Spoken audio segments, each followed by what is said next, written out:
The Secrets of Star Trek is brought to you by the Star Quest Production Network and is made possible by our many generous patrons.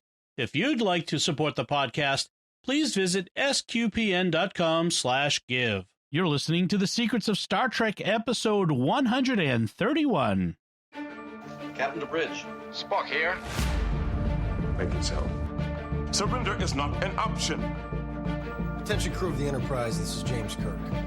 We are all explorers, driven to know what's over the horizon, what's beyond our own shores. We would have helped you get home if you had asked. That's who Starfleet is.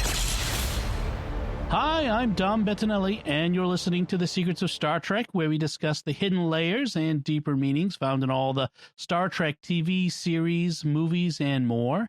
And today we're discussing the latest Star Trek Discovery episode called The Sanctuary. Joining me today on the panel are Jimmy Aiken. Hi, Jimmy. Howdy, Dom. And Father Cory Stika. Hi, Father Cory. How's it going? Very well, thanks.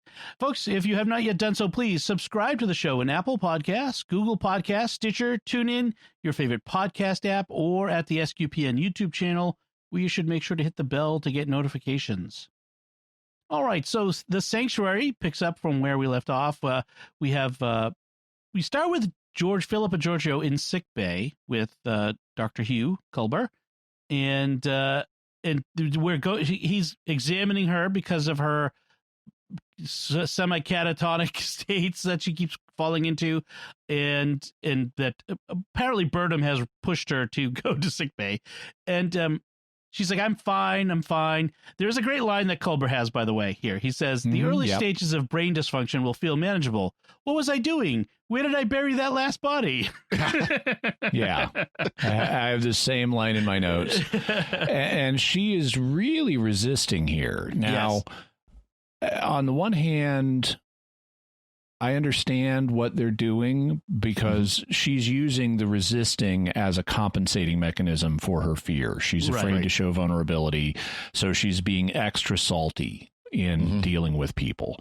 And so that's fine, but she's doing it so much that, on the other hand, it really illustrates why salt is a spice.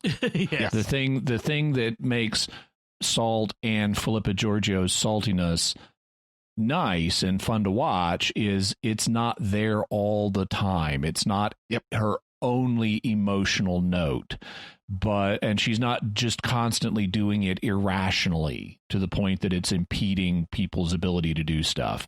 But here she is just locked on insult mode, and it is not fun to see her like that. It got really sickening really quickly. I mean, I got tired of it as the episode went on. Yeah. So on the one hand, it makes some real world sense that this character would do that. But on the other hand, that doesn't mean it's a fun viewing experience. Right. I've often said, like, this season so far, that Georgiou is my favorite character. But yeah, that they're over compensating here with, hey, isn't this fun to see her insult everybody? Only to a certain level.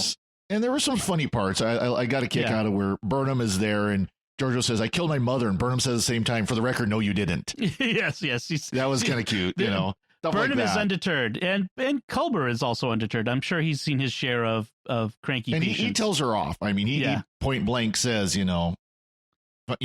If you want to die, that's up to you. But I'm going to do what I can to help you. Right.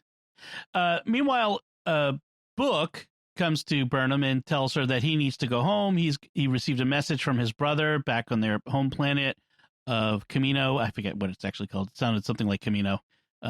Quajon, yes. And something to do with Osira and the Emerald Chain, which sounds like a 60s band, but it's not.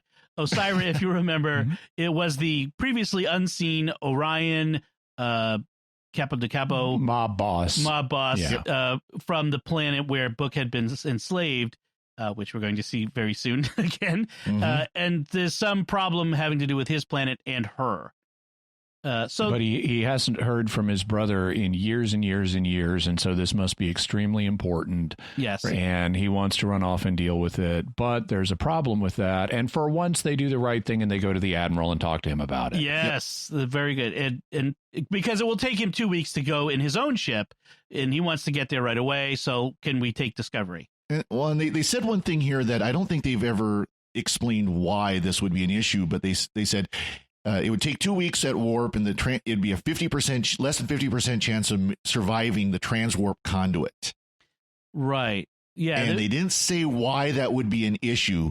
So they haven't really fleshed out anything about transwarp conduits or anything like that. So it's just, it's just a throwaway line to put in there saying, well, we've got other forms of transport other than warp, but they're risky. Right. Why? Don't know. Yeah, because transwarp, as you remember, was the technology that the Borg used to get around the galaxy really quick, and that Voyager uses to get home. But so spoilers. So for a 20-year-old TV series. But so interesting that they do mention transwarp. Maybe they've just realized, oh right, we do have this other technology, transwarp, that we've laid out there. Maybe in 1,000 years, people have figured out how to use that. We should explain why we're not using that in this series. Yeah, well, they've mentioned transwarp before, but it's the first time we've had that detail. Yeah, and it could be for any number of reasons why it would be risky in this situation. Anyway, Vance. So Vance initially is like, no, you can't go, but then he agrees to let them go, provided they adopt this phony diplomatic status. Mm-hmm. Right. They're observers only. And the argument is we need to get the Federation out there showing the flag. And now, because of Discovery, we can get out there and rapidly and get back. It's interesting he mentions that the Emerald Chain, what they'll do is they'll go to this pre-warp planet. And of course, he mentions the Prime Directive. Prime Directive still exists 1,000 years later. Right. That they would go there and they would help these planets that are in need, and would just, we just want to, kind of the typical mob practice of, you need this, in this case, repellent for this sea locust. Right. But we need something in return. Well, of course, the something in return keeps building up and building up and building up, like the mob would do. Typical Suddenly mob. You need to pay for protection. Right. We didn't mention that the problem that has been facing Book's planet, Qui-Gon. Yeah, just say Qui-Gon. Qui-Gon is that they've had these locusts come from the sea and have been eating all of the plants and animal life for ages, apparently. Yeah. And since the burn, the burn caused the moon to shift, and it caused the tides to shift, and now they're attacking. Right. And the only repellent is this stuff. And when we finally get there, the sea locusts look like bright blue flying bubble spiders. Yes, right. Kind of cool, actually. Yes. Yeah. Vance does say the Emerald Chain makes an art form of violating the Prime Directive, but the Prime Directive doesn't apply to the Emerald Chain because they're not Federation, right? So, I mean, don't know what that line means. Yeah, the Klingons and the Romulans didn't obey the Prime Directive either. I mean, anyway, it's not a universal law. So, meanwhile, we get this interlude where we do see Osira finally on screen. She's at the planet Hunhao, where she's meeting up with her nephew Tolor, the idiot nephew. And to show us just how ruthless Osira is, she feeds her nephew to a transworm. Right. And of course, we figured at the end of the last episode, his time on Earth or Hunhao was not long. Yeah. She seems particularly upset that he not just let all the prisoners escape, but this Andorian named Rin, the one who'd had his antenna taken away from him. And so that establishes him as being particularly important for some reason.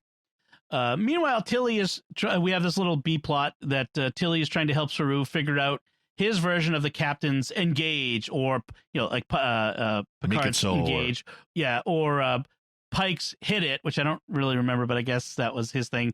And so his first one that he tries is execute, and everybody on the bridge seems to be in on it, and they kind of look like, I don't know, that didn't really work too well. And so throughout the episode, he keeps coming up with different words he wants to use for. And frankly, This subplot played better on Lower Decks. Yeah, I was gonna say this is just taking off Lower Decks, where the captain there is Captain Freeman's trying to figure out what she wants to use. Right. Warp me.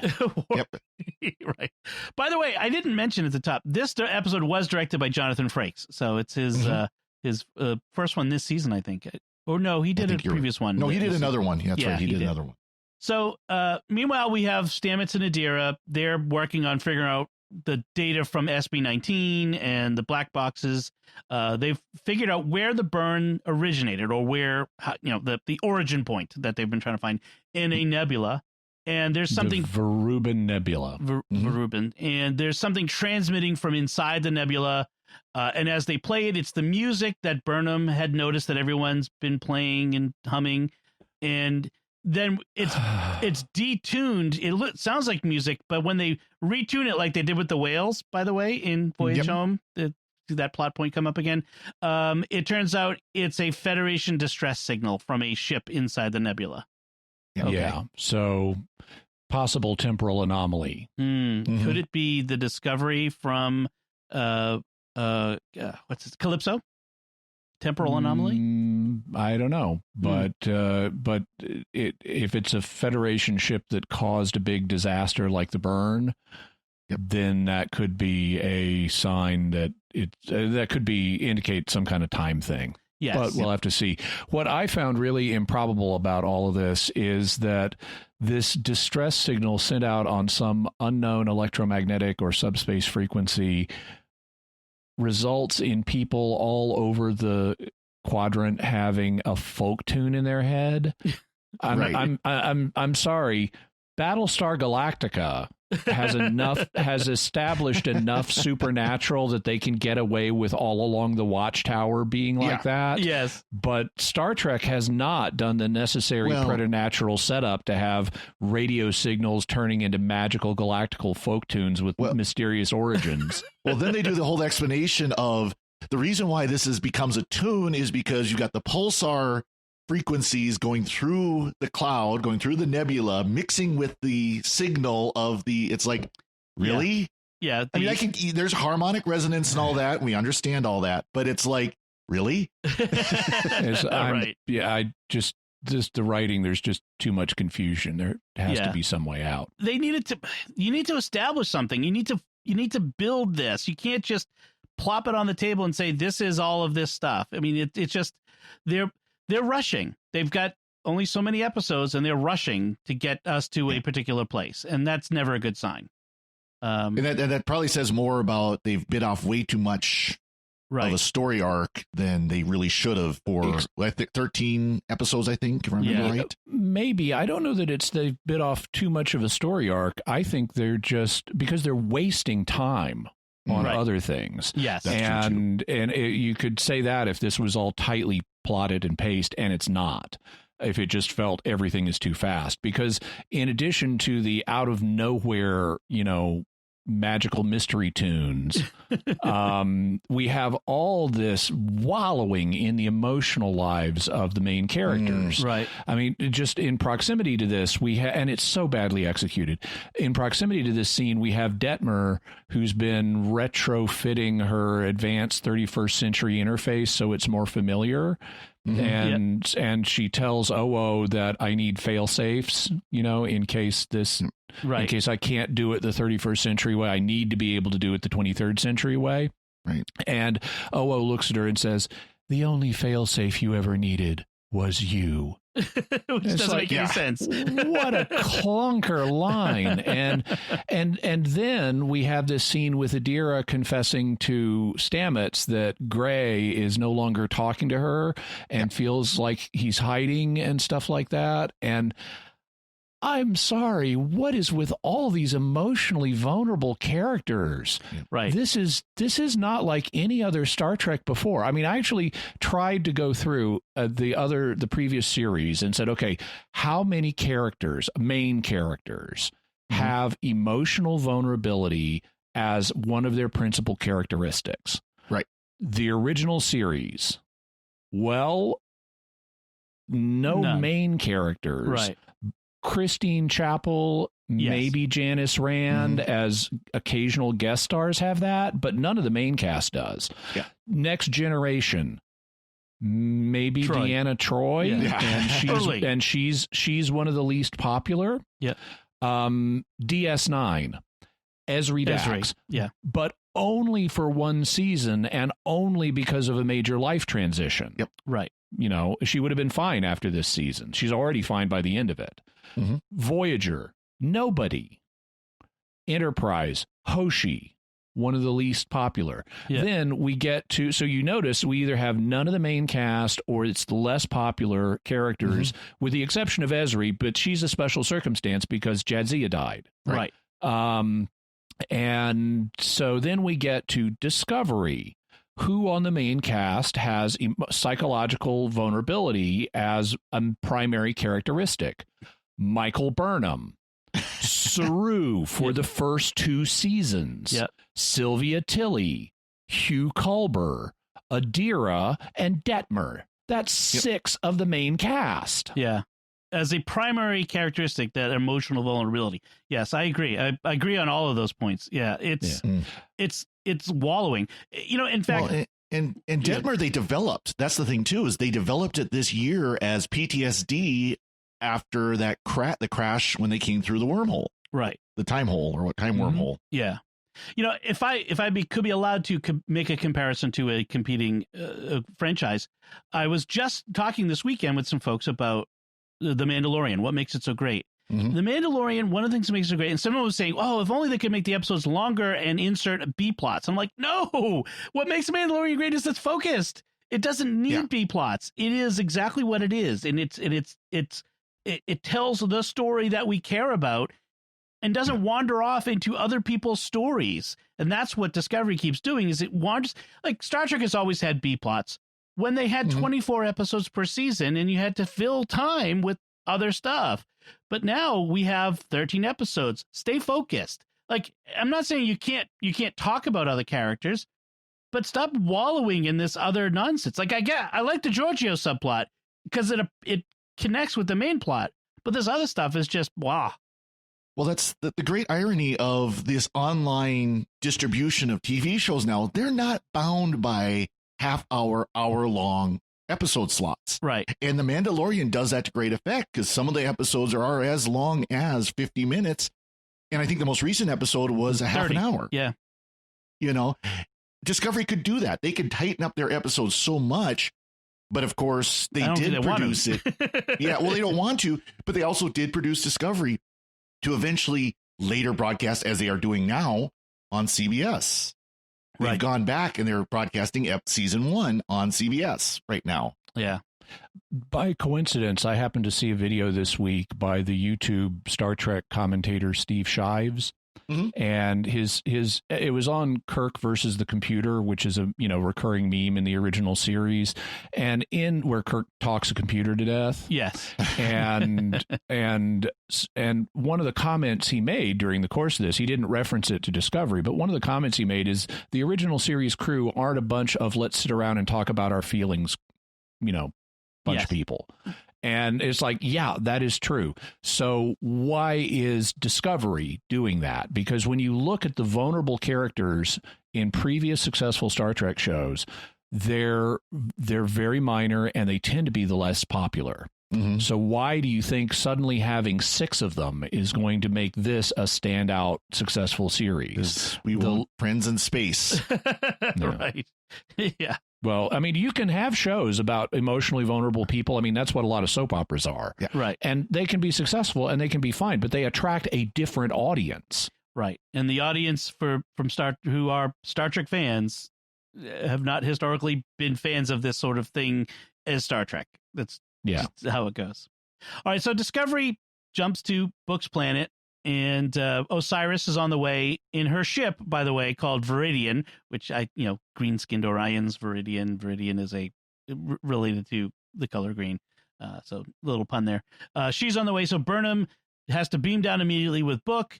They can't be tracked by Discovery because there's a planetary shield that they go under, and it makes the plot more interesting if they can't be beamed up or communicated with immediately. Meanwhile, Rin, the Andorian, who's still on board, recovering, tells Saru that he wants to leave, and he drops the note that Federation help always comes with strings.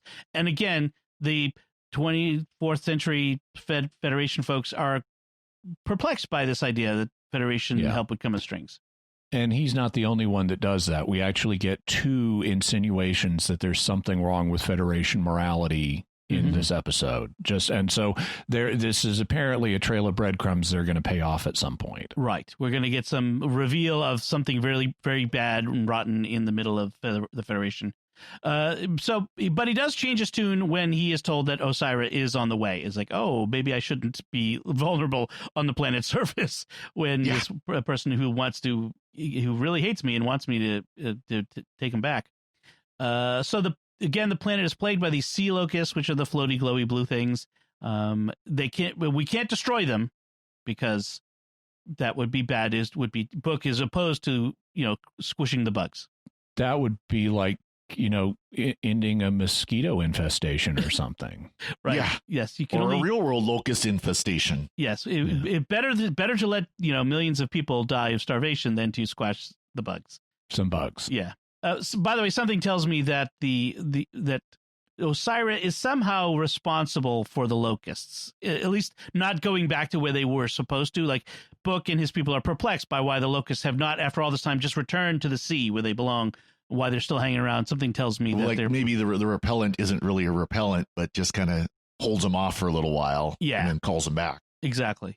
We're told that Book is estranged from his brother. Remember when we first met Book, he said that he's the black sheep in the family because he saves animals as opposed to hunting them. And so his brother hunts transforms on behalf of the Emerald Chain.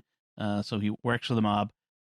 And he's also not really his brother. They're adopted. It turns out they just call each other that. It's brother from another mother, as someone might say. Yeah.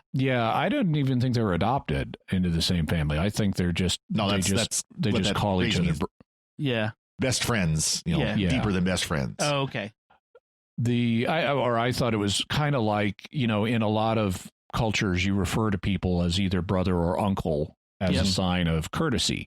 I was being greeted by, I said happy birthday to someone on Facebook from Indonesia recently. It's, oh, thank you, uncle, which is what you do in Indonesian. Any older man you refer to as uncle. Right. Or if you're talking to a contemporary in Arabic, you address him as ya'ah, which is, oh, brother. Right. And so I took it as more of that kind of social situation, but I couldn't help being reminded of, here's a replay of Tasha Yar, who idolizes the Federation, and her fallen traitor sister. And that's Book and his brother. Oh, okay. Yeah, I kind of figured they maybe like clan mates and that sort of thing, an extended family in that sense too. But it's and we do find out that they're both empaths, and so that might be part of it too. His brother is the steward of the sanctuary, which is this area of the planet where the animals are kept, I guess, and played by H. Hernandez, and who has a very strong accent. And I have to say, I had to turn the subtitles on to understand some of what he was saying, because it's not so much the actor's fault, but I think the sound recording and editing could have been better to make him more understandable. I want to know how they're both from the same culture. They're so close that they regard each other as brothers. They were apparently raised together, yet Book has a British accent and his brother has a Hispanic accent. What is up with that? Yes, he's kids. Linguists have shown that kids pick up their accents from their peers growing up, not from their parents or elders. If they grew up together, they should talk the same. Yes, but reasons. Meanwhile, Georgiou is undergoing a full body scan. They're doing this cool, like, she's covered in a gel, and then you can see through her. It's more of this 31st century technology. And then she has and her an episode. Face goes bizarre. She has this weird spiky thing that happens. Is it the gel or her own body? This is the same effect they did for the doctor who went into on the seed ship, who went out of phase. Oh, it's the same special effect. So I'm thinking that they're going to say that she's going out of phase for some reason. And I've seen speculation that this is how they're going to get her back into the 23rd century for the Section 31 series. It's going to be something where she's out of time or being pulled out of time, and so they got to slingshot her back, and she'll be fine then. Okay. I also like how when she terminates her examination, she palms a brain probe. Yes, yes. So like to continue her own examination in private. Right. Book's brother, meanwhile, tells Book that he takes him at gunpoint back to the house, and they're holding them there for Osira on her behalf, because the Emerald Chain wants Rin, the Andorian, back for some reason we're not going to be revealed until a little bit later. Osira shows up in orbit and tells Saru, "We want Rin back, or we'll start blasting the planet." And here we have the second of the challenges to Federation morality, where Osiris says the Federation can't hold itself accountable for the mess it's made or the blood on its hands. Right. Mm-hmm.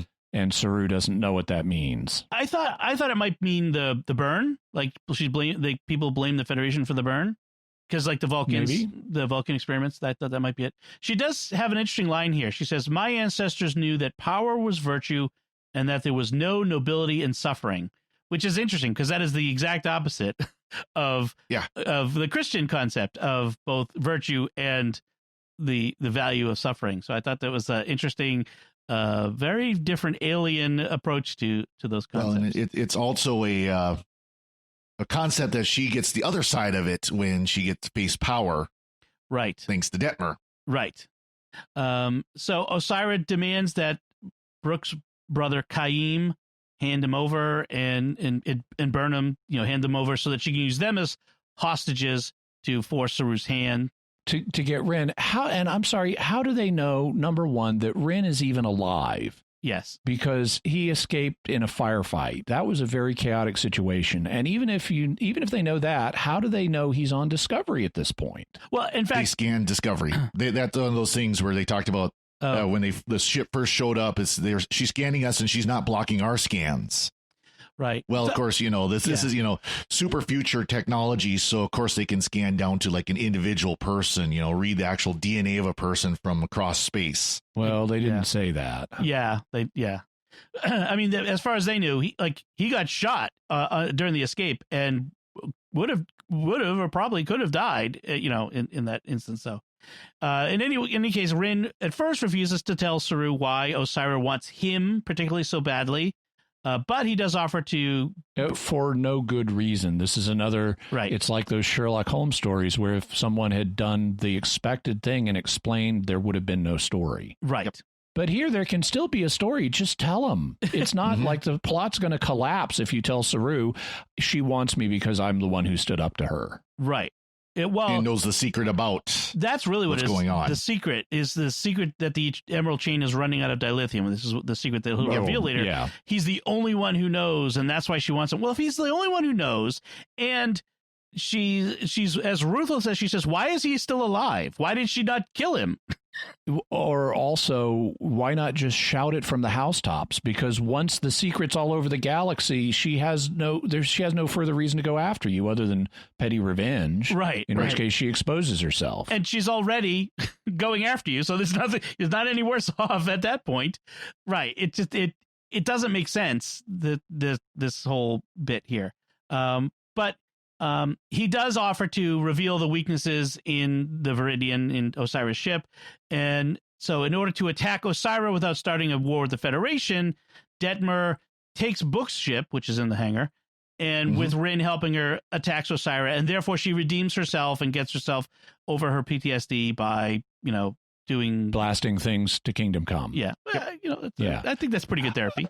I like how it's Tilly that comes up with the even improbable first officer Tilly. Yes. That comes up with the legal solution of, okay, so because we're forbidden by Starfleet to attack using the Discovery. And even though Saru was about to, Tilly comes up with, so let's attack with a different ship. Right. And they use books. Detmer is the one who guesses that Rin is the only one who's ever stood up to Osira, and that's why she wants him so bad. So that sort of comes up.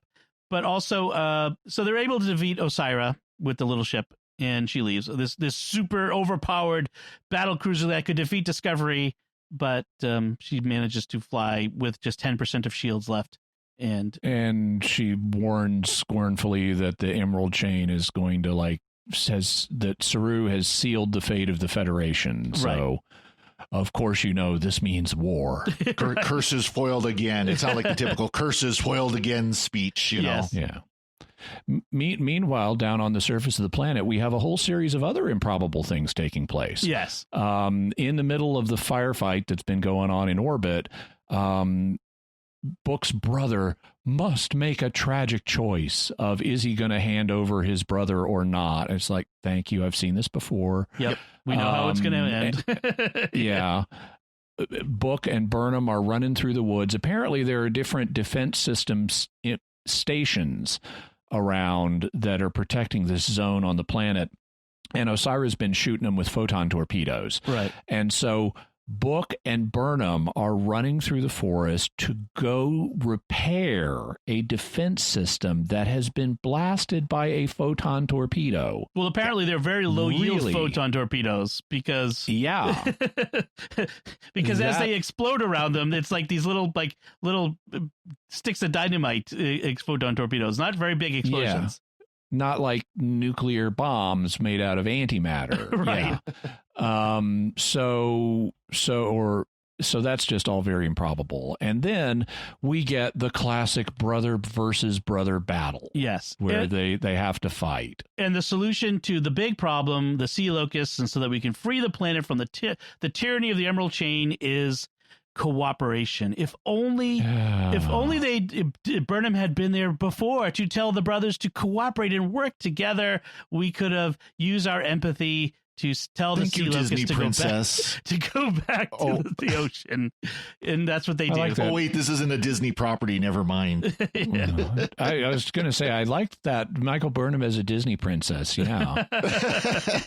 Paramount princess. Actually, looking at the other franchise that Disney is running, they're doing a lot better job of it right now. Yes. So Discovery amplifies their empathic signal that they share by putting their foreheads together. And grabbing their hands together. Yes. And that tells the sea locust to go home, and they do. And that awfully simple. No, it's asks. It's ask. Remember, they can't tell them to do anything. It's they ask them to go home. Who do they think they are? Aquaman? So this century-old problem that had been no possible solution, that we were facing starvation, it takes Burnham to figure it out, how to fix it. And it's a reconciliation ending again. Yes. Meanwhile, then we end with Rin making this reveal of the Emerald Chain running out of dilithium, and we have the algorithm decoding the signal from the nebula is still running. Stamets and Adira are still working on that. Apparently, Discovery's computers weren't upgraded, because you would think they would have the actual key code to decode the thing as quickly as a modern computer can, like, say, the video you watched to watch this. Right.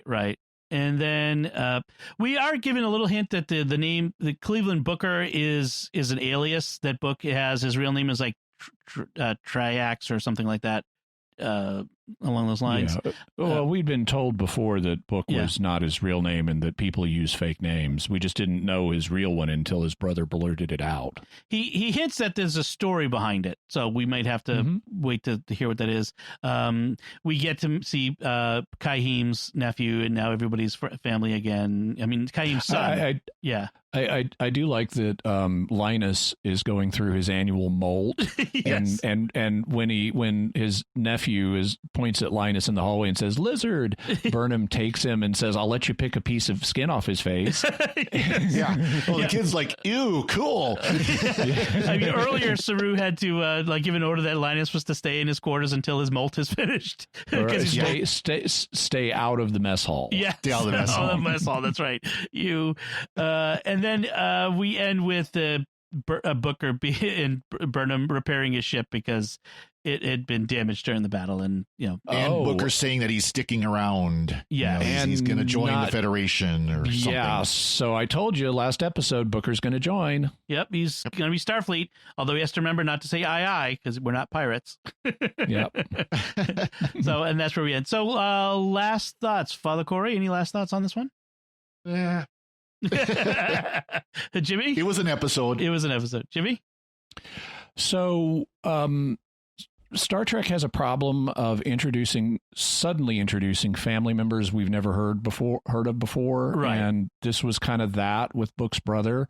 Mm-hmm. Also, there's a problem if you want to introduce someone and immediately have high drama with them. I can't care about people I don't know. Right.